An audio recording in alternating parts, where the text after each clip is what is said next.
Good afternoon, everybody. Thanks, Todd. Okay, field care. Where do I begin? It's real simple. The biggest thing that I have a problem with is people that don't take care of animals. And trust me when I tell you, I have seen everything across the board. People bring me a cape that they've done a mediocre job of caping the thing out, but it's got half the mountain on it. It's still got blood all over it, pine needles, rocks, bottle caps, everything across the board. And it just makes my job harder. And if you guys, as hunters, take the time, obviously you've got something that you want to mount. You want to put it on the wall. So you bring me shit, you're going to get shit back. That's just kind of how it works, and not just me. And I go the extra mile to make sure you don't get that back. The biggest thing that I see is that the caping. And I've got a couple of pictures here. I'll give this group, and you can just pass it around and leave it on the chair in the back. I'll get it on the way out, of where you should cut. And here's an example of a clean cape. This is a blacktail cape. You see it's uniform across the bottom. You got the brisket, you got the armpits, and it's a clean cape. And here's what not to do. You got something like that that's got no brisket, it's all hacked up, the armpits are gone, there's nothing, it's short, there's nothing I can do. I can't add the hair back. The only thing I can do is maybe add some habitat to the base of it, which maybe somebody does, maybe somebody doesn't want to do that. It's an added expense. And unfortunately, this deer won the big buck contest east of Sacramento, and it's a real unique cape. Look at the face, it's really different. So you got a cape that's irreplaceable. So when you make and anybody that hasn't got a Havalon knife in their backpack needs to have one. If you're going to cape an animal, it's imperative to have a good sharp knife. And so when you make the cut to gut the deer and you come to the brisket bone is where you stop. Do not go past that. Don't come up to take the windpipe out, you ruin the cape. Stop at the breastbone, the brisket, and from there make a perfect circle around the animal, and then cut down the back. And most every deer, not all of them, but most of them, will have a dark line down their back. You see it? Follow that line, or keep it as straight as you can and cut down instead of cutting up. When you cut up, you cut the hair. Stick it under the knife, or behind the ear, go that far behind the ears, and go down that line, or center as much as you can, and as straight as you can, not like this. Because if it's like this, I have to straighten those things out in order to sew it back together. Because invariably, you're not going to get everything to come together like a puzzle. It's going to be off a little bit. So it shortens the cape up a little bit. So you cut him down the back, you make your circle cut around the knee, and at the back of the leg, the hair will come together in a seam. It comes off a tuft. Follow that hair seam to where the leg hits the body, and then go back to your circle cut. I get 80% of the capes that I get that people do them in the field. They cut them down the back of the leg, they go to the armpit, and they come right across the brisket, and I got no brisket. So it's really important to do that. That's the most important thing. The salting, stay away from it. Unless you know what you're doing, don't salt. The only time I salt is after the cape is off and I've split the lips, turned the ears inside out, have all the flesh and fat off. If you don't, the salt will not penetrate. Iodized salt is a no-no. It'll ruin the cape. I use stock salt. You can go to a feed store and buy a 50-pound bag for like $8. Take care of one cape easily, probably 2 or 3. So if you don't need to salt, don't salt. Because the salt will penetrate about a 32nd to maybe an eighth of an inch of the tissue that you've left on there. And if it's thicker than that, it's not going to penetrate, so the hair is going to slip. And if you haven't turned the lips and the ears, when I get the cape, I mean, obviously salt doesn't freeze, so you can salt it and put it in the refrigerator or the freezer. I get it back, it's a gummy mess. I have to brine it for about 3 days to soften it up. That salt will just turn that hide into jerky. And I can't flesh it because everything's all shriveled up. So stay away from the salting unless you absolutely know what you're doing. Let the taxidermist handle that. Just bring him a cape that's as clean a flesh as possible without cutting holes in it. Plenty of cape. We'll cut off what we don't need, and we'll salt it and flesh it the way that we need to do it. I had 2 people went to this past year. They went to Arizona to a reservation. I can't remember which reservation, but they killed 2 smoker bucks, great deer. And the guides didn't know what they were doing. They hacked the capes up. They salted them before they fleshed them. And it was a mess, just an absolute mess. And then they were asking me if I was going to charge more money. What am I supposed to do? It's going to take me an extra 4 hours to do what I have to do. And trust me, taxidermists don't make a lot of money. I mean, we keep the wolves fed. That's about it. So, know what you're doing with the caping. If you had, I don't know, Chris is not in here. Chris brought me a cape this year, and he said a friend of his who allegedly knew what he was doing all but destroyed the cape. I mean, it had 25 holes in it and short brisket, and it was a mess. And I was able to salvage it, but it just took a lot of extra time. Trust the guy that says he knows what he's doing because you've seen his work and you know what he's doing. Okay, so plenty of cape, straight cuts, no salting. If you're out somewhere where you're 4 or 5 days away from civilization, I recommend cape it out, put it in the shade, let it dry. Not air dry, let it cool, not dry. Let it cool out, fold it skin to skin, roll it up, put it in a plastic bag, put it in the cooler, surround it with ice. I had a guy killed a tremendous, once-in-a-lifetime tag, Roosevelt bull, a 350 bull in Northwest California. He brought it to me 2 times, this happened, 2 different people. One guy, he caped it out, thought he let it air out enough. A cape in particular, an elk, and especially in the rut when he killed it, their hide is this thick, and it takes a long time to for that to cool out. So he thought he had it cool. He rolled it up. He covered it in ice, but he's got this ball of cape with ice around the end. He got it to me within 24 hours. I peeled the thing out of the bag, and the steam just rose out of it, and the cape was gone. The hair was slipping. It takes about 12 hours for the bacteria to set in. Once the bacteria is in there, it's gone. You can't stop it. Another guy killed a Roosevelt bull, did everything right, plenty of cape, had it dialed in, put it in a deer bag, which is better if you're not going to, you don't want it to get wet. That's why I say plastic bag in the cooler. If it's cool enough outside, a deer bag's better. And then it can breathe. So he puts it in a deer bag and puts it on the bed or the floorboard of his pickup and drives from Northern California to me, and all the heat radiated off the floorboard, ruined the cape. He got it to me, it was hot, lost the cape. I was able to find another cape for $400, so it cost $400 more. So if you're out somewhere where you're 3 or 4 days out, do that. Let it cool out. Don't let it get dry and brittle. Fold it together, skin to skin, roll it up, put it in a bag, get some ice on it. Obviously, if you're in a hunt camp, you've got some ice somewhere. Even if you got to put it underneath your milk or in the groceries, it's in a bag, it's not going to contaminate your ice.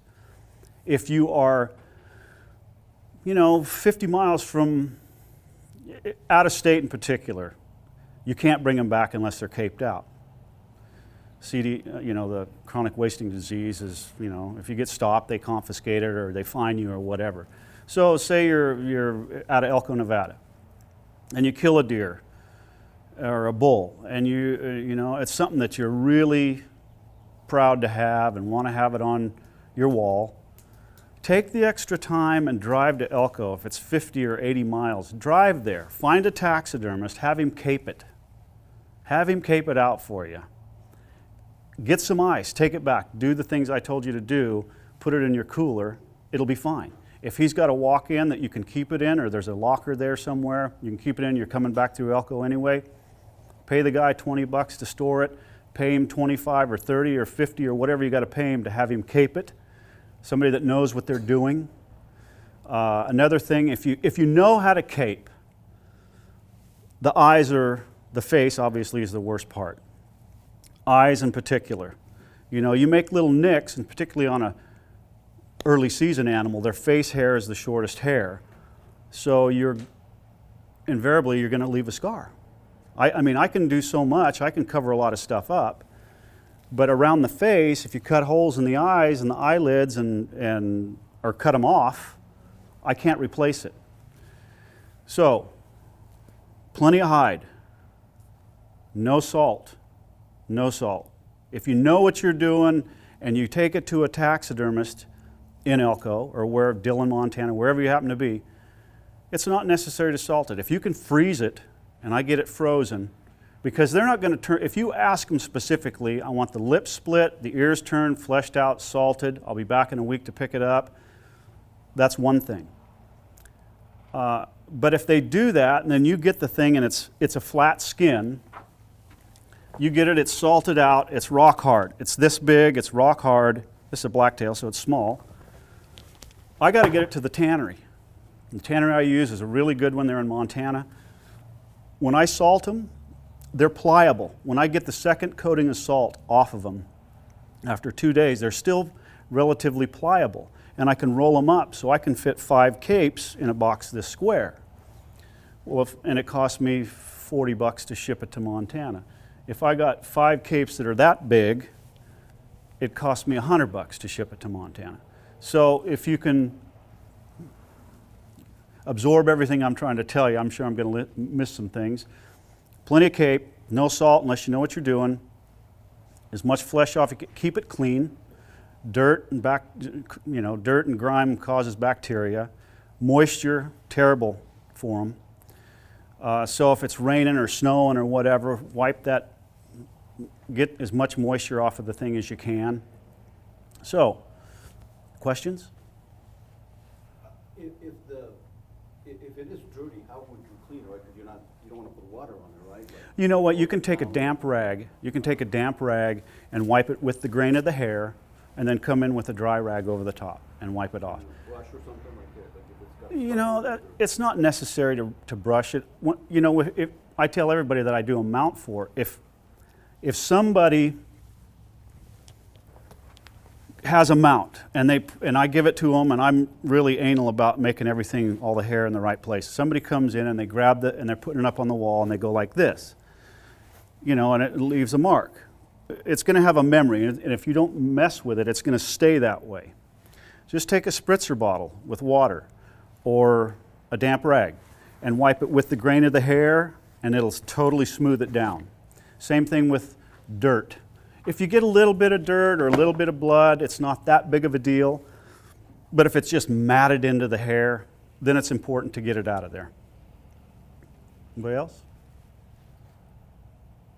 What's your recommendation on caping out the head itself? I mean, obviously you prefer an expert do it, so yeah. You're from your perspective, you'd rather have somebody pack the whole thing out and bring you a head?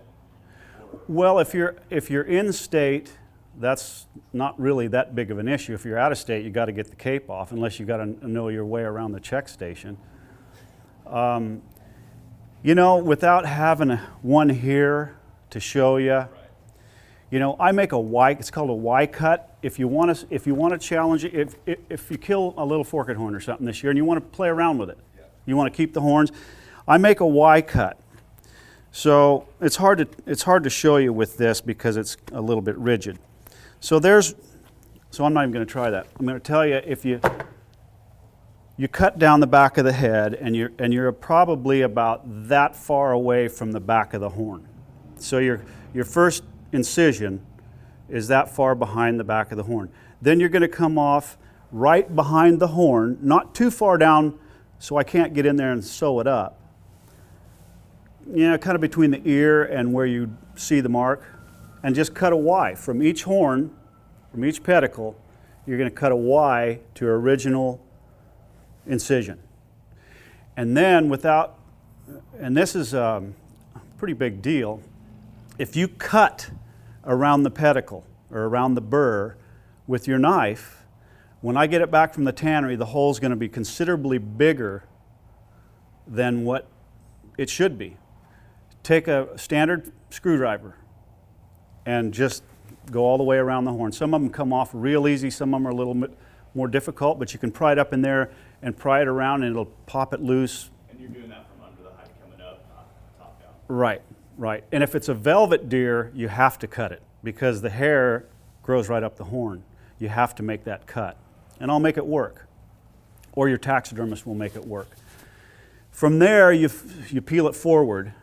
And when you get close to the eye, you want to make sure that your knife is towards the skull and not out. You want to make sure you're cutting towards the skull. And when you get close to the eye, stick your finger from the outside through the eye socket and use that as a gauge. You can feel it with your knife. And so leave plenty of eyelid. I mean, when you peel the thing off, you could have this much eyelid. That's fine. I'll trim it off. When you get to the tear ducts, stick your screwdriver in there again and it'll pop right out of there. When you get down to the nose, I always start at the face first, the lips first, and I'll go inside and make a ring that far inside, make a ring all the way to the flesh, and between the teeth and the nose, cut that tissue, that soft tissue in the nasal cavity, cut it back. When you get it past the eyes and the tear ducts, get it up to that, get it all the way up there, and you'll run into your ring cut around the inside of the mouth, and then you just cut off at the soft tissue where it starts on the bridge of the nose, cut it that way, and you'll run right into the other cut. If you don't know what you're doing, obviously, but if you want to play around with it, it's a great way to learn. If you kill a little deer that you're not going to mount, it's a great way to learn. Even though you're going to discard the cape, you can make mistakes and learn by the mistakes. Trust me, when I first started, I made a lot of mistakes. I'm self-taught. But now, I'm really hard on myself if I make a mistake. I've had a lot of practice. Anybody else? Essentially what you're saying is leave more than less. Yes, absolutely. Absolutely. If you've got, they were here earlier. Somebody asked me about, was it you? No. About making pillows out of a deer hide. Well, that's all well and good, but you got to bring me the whole cape. Bring me the whole hide. And then the back half, we can do whatever you want. You can throw it over a chair, you can have it tanned and throw it over a chair, you can make pillows out of it, or whatever you want to do. More is better. Leave it up to the taxidermist to cut what he needs. But like I said, if you make anybody here that's killed a deer or an animal, you gut it to the brisket, to the breastbone. And me, on a deer, not an elk, if you kill an elk, you're not going to reach up under there and cut the windpipe. You're not going to cut the diaphragm out and reach up there and cut the windpipe and pull everything out. Elk is entirely different. You've got to cut up the brisket. Not a problem. Elk have this much hair on their brisket, and if you make a straight cut to access the windpipe and get it out, that's an easy fix, easy sew up. And that's acceptable, that's reasonable. It's to be expected. But if you cut to the brisket bone and make that ring, and so I have this much hide behind the shoulder, and then you cut up that back leg to where it hits the body and then straight over to that ring cut, we're good. How far back are you going on that Y on the top of the head? I don't want the Y too sharp, So for example, if you cut back that far behind the ears, you're going to have a pretty sharp Y. The Y needs to be about like this. So, how do I show you? Most deer kind of go from the skull to that meaty part. Yeah, does this go on here? Okay, so everybody can see here. So say this is the horn on either side. Those are big horns. There's a lot of mass going on there. And these are the ears here. And here's the center line that you're going to make a cut there and then go over about like that. And instead of, I don't know if that's how I'm supposed to do that or not. Instead of going, you know, real deep with it, it can be fixed. But you don't want to go, I used to do the T cut, which is straight across. I don't particularly like that cut. This is a much better cut. And like I said, this is the front of the deer, so you're not going way back here because it's really hard to get stitches going on in there between the ear and the horn. So if you're between the back of the ear, the top of the ear, we'll say, and the center line between horn to horn is a perfect place to cut, right like that. Anything else? Anybody else? Has it helped? Yeah. Cool. We're good? Thank you.